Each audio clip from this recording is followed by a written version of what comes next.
you very much and congratulations to you, Subbu. And that's how we all refer to him in the media. Subbu, it is. And congratulations for this book and Mr. Piyush Goyal. What he's written in the book would be music to everybody's ears, especially in the government, because 5 trillion economy to jab hogi tab dekhenge, but he's talking about a 55 trillion economy by 2047, and that's what the theme of Bharat at 100 is. And while I look at some of the things that are in the book, I want to look into the crystal ball and ask you, how is it going to be possible to get to that? Thank you, Navika, and congratulations, Professor Krishnamurthy V Subramanian. We are indeed, all of us in this room, delighted that you have spent so much time and effort to put pen to paper and come up with a very, very researched, very engaging, and if I may say, truly a masterpiece in terms of the vision that any policymaker should have when we are looking at the future of our beloved country, Bharat, India, when we are planning for a better quality of life for 1.4 billion Indians. And as Prime Minister Modi often says, and you work so closely with him, unless we dream big, we'll never achieve big. And I'm delighted that you've chosen to up the scale. And so far, even when I used to talk of 35 trillion, taking India from 3.5 trillion, 10x to 35 trillion, more often than not, I got brickbats. Now I'm glad you're joining the club with an even bigger target and bigger aim. And even faster. But I, for one, am absolutely clear in my mind that if all of us put our head and hand together, we can leave a few people aside who will continue to create fissures in the system. वो अपनी बात बोलते रहेंगे, पर अब बालक बुद्धि का कुछ ज्यादा किया भी नहीं जा सकता, वो टॉलरेट करना ही ठीक रहता है. आप पार्लियामेंट से आए हैं? पार्लियामेंट आज जा नहीं पाया, पर ये 2 दिन पहले की बात. पर truly, इस देश का सामर्थ्य, we have the ability, we have the willingness, the desire, we have the talent, skill and capability. As policymakers, we have the intent. As leadership, Prime Minister Modi is deeply committed to making India a developed nation by 2047. And I am sure we'll all be even more enthused and encouraged and wiser with Dr. Krishnamurthy Subramanian's treatise on how it can happen. I, for one, am convinced that the thrust that this government has on infrastructure, the actions that have been seen from Prime Minister Modi to make India a corruption-free country, to encourage employment generation and sectors that can lead to employment to grow faster. For example, tourism, always considered one of the sectors which can give a leg up to both the economy and tourism and employment. Similarly, the focus on the crunch ideas, the thrust on semiconductors, for example. I hope in the years to come we'll see a similar thrust on areas like shipping, where India has a long way to catch up. The thrust on bringing modern technologies into our day-to-day lives, the digital public infrastructure, artificial intelligence, data crunching, data analytics, having large data centers provide us the backend to be able to engage with the most modern of technologies in the world. And if I may add, the huge amount of STEM graduates that India produces, many of whom are now choosing to come back to India from across the world, with their knowledge, with their capital, all of these put together, with Prime Minister Modi's success in taking the basic needs to every single Indian living in India, making sure that every Indian has food, clothing, shelter, education, healthcare, roads, digital connectivity, electricity, clean drinking water, these basic amenities, as we saturate them to the last man at the bottom of the pyramid, I'm sure 1.4 billion Indians will aspire for a better quality of life, will aspire for the big things in life. And that collective effort of every single Indian, that desire for bigger and better and more, ye dil mange more types. And going forward, the focus efforts to make ourselves self-sufficient in defense, the focus efforts to replace the oil economy with the electric economy, the focus efforts to bring quality into play in our manufacturing setups and consumer choices, consumer preferences, making quality the fulcrum of activity, bringing transparency and technology to every single home. All of these will collectively help us have a stronger currency, even stronger macroeconomy from where we are today, the fundamentals of the economy, and hopefully help us get there to a $55 trillion economy. Well, it's a high target, even if you compare it to our own dreaming potential. But Mr. Subramanian, what makes you predict 55 trillion economy in India at 100? Because Ernst & Young says we're going to be 26 trillion. Goldman Sachs says we will be 50 trillion in 2075. In the face of these kind of forecasts, what actually makes you so optimistic that the Indian economy will be at 55 trillion in just about 25 years from now? Thank you so much, Navika, and thank you so much, sir, for really encouraging words. It's been a privilege to be able to know you and work with you, and I'm really thankful that you're able to make time to come and inaugurate the book. Let me also thank the organizers, Asuchem, Sanjay, and Deepak for organizing the event, and Kapish Mehra from Rupa Publications for actually making this happen.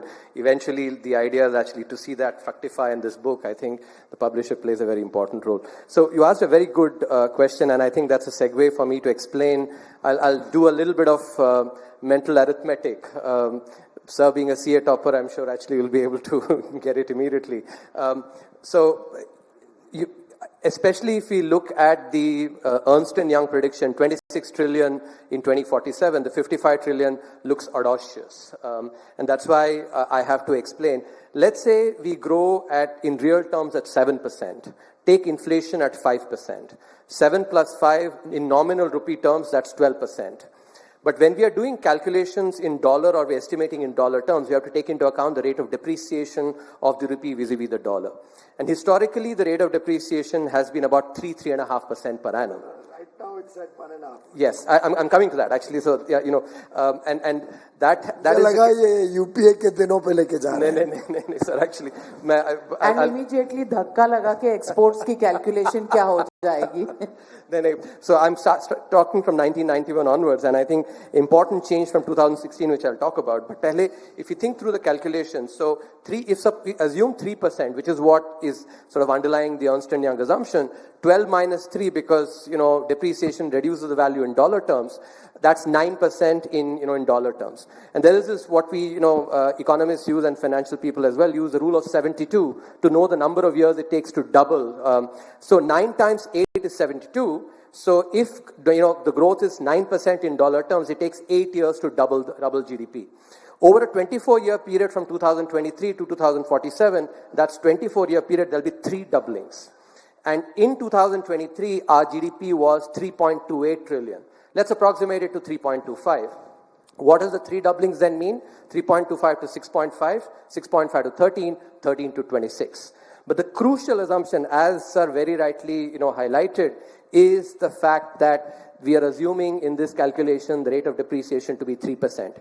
In my opinion, if we take into account the macro fundamentals, that is an assumption that actually is incorrect. Why? Because in 2016, we implemented the inflation targeting regime, which requires the central bank to keep inflation at 4% plus minus 2. And if you look at the data, and again, that's what was being referred to by Sir, 2016 to March 2024, if you look at the data, despite COVID, despite the Ukraine war, average inflation has been 5%. That period of 3.5% depreciation happened when inflation was more than 7% on average.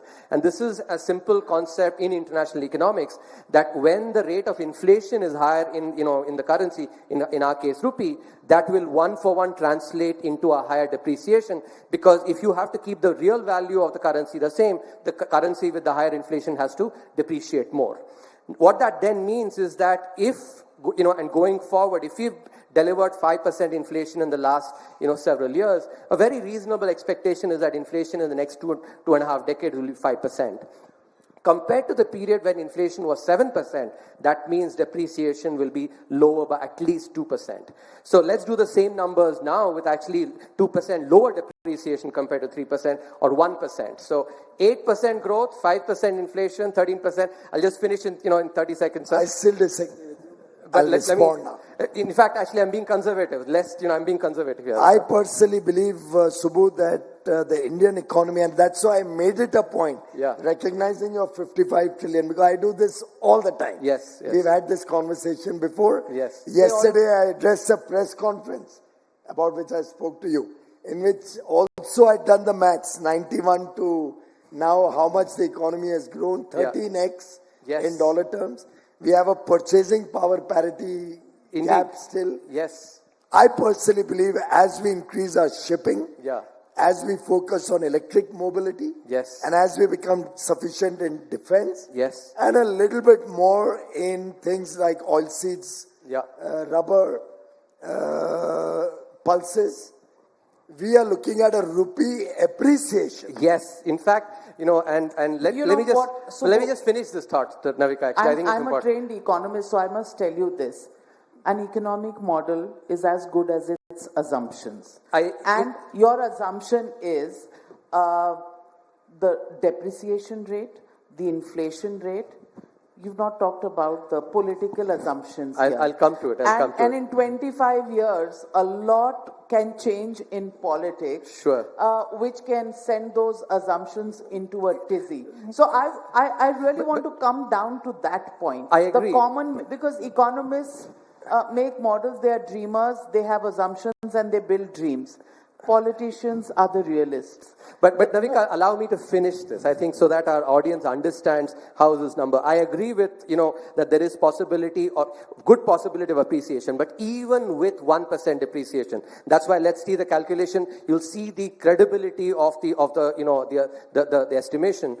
8% growth, 5% inflation, that 8% real growth, that's 13% in nominal rupee terms. Subtract 1% inflation, depreciation, that's 12% in dollar terms. Again, rule of 72, doubling happens every 6 years now. So over a 24-year period, you have 4 doublings, not 3. So we basically, 3.25 to 6.5 to 13 to 26 and 26 to 52. That's the 4th doubling. That takes close to, actually, I've just done an approximation here. I agree with you. I think that whenever one does an estimation in 20, 25 years into the future, there are potential tailwinds, there are potential headwinds as well, both of which are very, hard to anticipate, which is why in the book, I've actually also done other scenarios. Even if we grow at 6% in real terms, we can still be a $30 trillion economy, which is something. In other words, we will be rubbing shoulders with the largest economies of the world and possibly with some luck be the largest economy of the world in 2047. That is a once in a centuries, few centuries opportunity. Well, Bharat at $155 trillion does seem like a dream run, but Piyush Goyal, would you look at a little bit of a reality check here, and to grow at that pace, to reach that target that we are talking about in this book, what really needs to happen both in terms of some of the areas, in terms of infrastructure, some of the sectors that you mentioned, and in terms of the politics of this country and the social fabric of this country? Well, as regards the politics of the country, my own sense is that the people of India are smart. They recognize what is good for them. At times, there will be certain jolts to the politics of the country. We have to be prepared for that. We have to face that. But my own sense is that people recognize that for the next 20, 25 years, they want a stable government. They want a government which is decisive, which is honest, which is proactive in taking welfare to the larger masses of India. And I believe that for the next 20, 25 years, we'll have stable governments in the country. We currently have a coalition, but you'll see at the core of the coalition a party with 240 seats. In the past, the best case scenario, we had a 200-seat party, 206-seat party. I also believe that in this 240, if you see, a large number of seats were lost by a very small margin. I've gone through the national analysis because our vote share is the same as what we got last time, almost. So to figure out where the numbers went, I think we've peaked in certain seats, and in many seats we've lost by small margins. Take Maharashtra, my own state. More than 10 seats we lost by less than 30,000 votes, and won only 2 seats with less than 30,000. And at the aggregate, the vote share between the winning alliance and our alliance is only 2 lakh votes, which means we need to work a little harder to reach the people and make sure the social dimensions don't get carried away by false propaganda. So it's a lesson well learned. We'll have to be more proactive in communication. We'll have to reach out to the people when any propaganda is sought to be made. These things happen in certain elections, but you don't make a mistake a second time around. I'm quite sure there'll be stable politics. जनता सब समझती है कि उनके हित कहाँ पे रहते हैं. As far as the social fabric is concerned, as people get out of poverty, then these factors tend to have a smaller role to play. I also won from Mumbai. After all, there are 6 seats in Mumbai. In my seat, we won with 3.5 lakh votes, 3.57 lakh votes, which means it only needed a little more effort and reaching out with the right policies and programs to a larger section of people. And in a city like Mumbai, you have people who are by and large gone over the hump of social differences. So I do believe that as our efforts bear fruit, as the economy grows in the way he's mentioning, and we'll be at 5 trillion in the next 3.5 years. The day is not far. 3.5 years will be the 3rd largest economy in the world. That itself gives you a certain mojo, a certain dynamism. Yep. And in the next 5 years, my own sense is we'll see a very stable politics, stable economy. We'll see the country rapidly saturating all the policies so that the last man at the bottom of the pyramid has a better quality of life. A lot of people will be coming out of poverty. In fact, extreme poverty will be history. And more people will be coming into the middle classes, the lower middle classes to begin with, and aspiring for better future. Better education will prevail with the new national education policy. Technology is reaching the interiors of India very rapidly with the rollout of 5G, one of the fastest rollout the world has seen. So I'm very confident political and social problems will gradually reduce. Our economy will grow faster, and we can replicate, if not better, the China story between 2007 and 2020, or 2000 and 2020, the 2 decades where they relentlessly grew at 8% with a stable currency, with low inflation. And that's the sweet spot at which India is today. Let me also ask you the two areas where concerns have been expressed at various levels. To get to 55 trillion, cases, legal tangles, judiciary, the bureaucracy, how much do we need to change them to be able to get to that target? Because a large part of what could be considered as opportunity cost of funds seems to be locked in the legal wrangles. You want to go first? No, I think, Navika, there are many levers that can still be pushed for 8% growth, and I want to throw some light on that. Firstly, if we look at, estimates vary anywhere between 2/3 to 3/4 of the economy is still informal. And, there's been very important investments in, public digital infrastructure, which is really enabling formalization. Last few years, especially, there's been significant formalization. That matters a lot for productivity growth because firms in the formal sector are far more productive than in the informal sector, number one. That's one big driver. Second, even our formal sector firms, can still catch up significantly with their global peers. If you look at the innovation and entrepreneurship, if you look at the data from 2004 to 2014, new firm creation grew at 3.2%. From 2014 onwards, it's grown at orders of magnitude higher, almost 200%. And that is what has created the third largest startup ecosystem.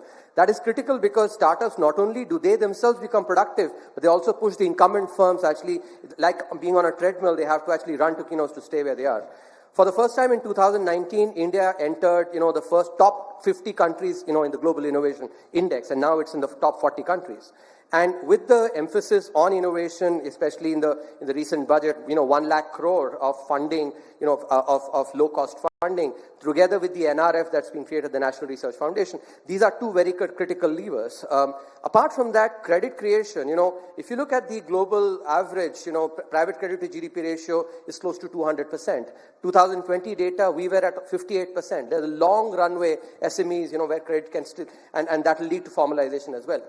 Bureaucracy and judiciary. These are, in my opinion, I actually feel, reforms in just these two sectors, each one of them can deliver 1% additional GDP growth. That's my, let me focus on, because judiciary has been, has been written about in the economic survey, let me focus on bureaucracy. I want to mention this anecdote. In 2014, there was this chess match that happened between Bill Gates and Magnus Carlsen. As we all know, Magnus Carlsen is the global chess champion. Bill Gates, incredibly accomplished, incredibly capable. But you know what happened in that game? Magnus Carlsen defeated Bill Gates in 80 seconds. Imagine playing a chess game and actually losing in 80 seconds. What does that tell you? It tells you, in chess, Magnus Carlsen is the specialist. Despite all the capabilities that Bill Gates has, he lost it in 80 seconds. And one can speculate if it were the reverse, where Magnus Carlsen went to, let's say, compete on software, similarly, Bill Gates would have made mincemeat of. And I think this is a very important lesson that as the economy, there are shocks in the economy, the emphasis on specialization is incredibly important, and the system that we create, the steel frame, needs to really recognize that. In the book, I go into great detail, on policies that we need to implement in enabling that. So I think these are important levers that we need to be, over a 20-25 year period, we have to actually go about, improving these, which will all, act as important tailwinds. Apart from, as I actually, if you assume actually that there will be currency appreciation, these numbers actually will be even bigger, and so those will act as tailwinds as well. So are you ready to change the levers of the bureaucracy, get in specialists? Because right now, I don't know, 24 years hence what will happen, but right now we are asking about halwa ceremony mein kitne OBCs the. Do you think, that matrix can change in the 2-decade period that we are talking about, 2.5 decades? Fortunately, we have Prime Minister Modi at the helm of affairs, and I hope for a long time to come. because he doesn't get swayed by these kind of very frivolous comments. It's not as if he will suddenly start scouting around. Just for a photo op, we have to start looking at everybody's caste and then appoint them. I think we are all aware that Jawaharlal Nehru had also said that we should not bring in things like reservation into the bureaucracy, into the officialdom, or into promotions. For that matter, even Mr. Gandhi's father, Rajiv Gandhi, is on record to say, I will not change meritocracy in the bureaucracy. I have worked with several bureaucrats. 10 years is a long time. And you come across all sorts of different bureaucrats in 10 different ministries that I have helped during this period. My own experience is the bureaucrats are not bad. It's the leadership that you provide to them. It's the direction that you provide to them that defines the work that you get out of them. Similarly, technology plays a very big role when we are trying to change the influence of bureaucracy in government functioning. Prime Minister Narendra Modi is continuously at it to liberalize further, decriminalize laws, reduce the compliance burden, change the process and procedures to make them simpler. Only yesterday, I was sharing with him an example, and he's a great listener. You experience that. He's a great listener, absorbs your thoughts, absorbs ideas that you share with him. Quickly, it navigates through his own computer memory, and he looks at the pros and cons and then decides whether it's worth pursuing further. And I was sharing him with a technology solution that we brought in to reduce the interface between the consumer and the government, or our stakeholder and the government. And he quickly liked the idea. He asked me 4 or 5 probing questions, and he said, okay, prepare for a next level presentation. That's the level of leadership Prime Minister Modi brings to the table. After all, the Aadhaar initiative was a UPA initiative. But Mr. Chidambaram and Mr. Pranab Mukherjee kept fighting cats and dogs, whether Aadhaar or National Register of Population Register. And bugs in each other's rooms. That you reported. And in the process, Aadhaar never saw the light of day. When Mr. Modi came in, he's not one to have dogmas. An idea that somebody else floated, I will not use. He very merrily called Nandan Nilekani to his office to try and understand, spent 3 hours, I'm told, to understand Aadhaar in detail. He even sent Nandan to my office. There are 2-4 लोगों को sensitize करो, maybe to Amit Shah and other leaders. And after the system was sensitized and Prime Minister Modi saw the merit in the idea, he quickly adopted it. And look at what a transformation India has seen with the Jam Trinity, Jandan, Aadhaar and mobile. The world was astonished in the first 8 months in government through a 120-day program from August to January 14-15. He took a bank account to every single household in the country. More often than not in the name of the lady of the house. But how did it happen? Not naturally or automatically. It's not as if the bureaucrats and the bankers were very enthusiastic about it. Prime Minister Modi monitored it every single morning. 9 o'clock every morning, Mr. Modi was at his desk reviewing the progress of Jandan accounts. Otherwise, in 120 days, you don't take a bank account to every household, something which didn't happen in 67 years after independence. So his style of working is on management principles. Every single policy he comes out with, he saturates to the last man at the bottom of the pyramid. And he does that through close monitoring, through close fixing responsibility, through technology, through root cause analysis, addressing the problem from the base, addressing what really needs to be done first. And in the last 10 years, he's brought out like pearls, like a pearls necklace. He's brought out so many different programs, each one complementing the other. Each one would have been incomplete without the other. Each one would collapse if the necklace was to break.